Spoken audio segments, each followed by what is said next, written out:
On a beaucoup parlé cet hiver de sobriété énergétique, avec cette nécessité, compte tenu du contexte géopolitique, de diminuer nos consommations d'énergie, avec d'ailleurs un vrai résultat au niveau national. Moi, je crois que ce concept de sobriété, il faut que l'on sache le généraliser. Sobriété, c'est une forme de tempérance, au fond, et le généraliser à l'ensemble des sujets. D'abord, la sobriété commerciale, j'en ai beaucoup parlé.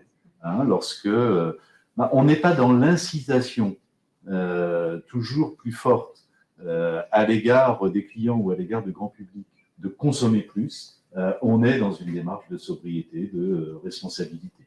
Lorsque c'est notre cas, on ne fait pas des promotions, 3 mois gratuits, 20% à l'entrée, etc. Et puis après, évidemment, les années suivantes, on augmente les tarifs, etc. On ne joue pas à ça.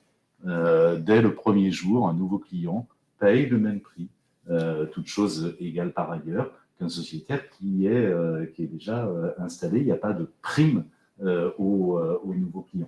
C'est une manière d'être dans la sobriété commerciale. On ne va pas inciter les gens à consommer des produits, en l'occurrence des contrats d'assurance, dont ils n'ont pas réellement besoin. On voit bien que si ces pratiques de sobriété commerciale étaient généralisées, l'impact que ça pourrait avoir, y compris sur l'environnement. Et puis la sobriété, c'est bien sûr la sobriété à l'égard de la planète, sur l'environnement.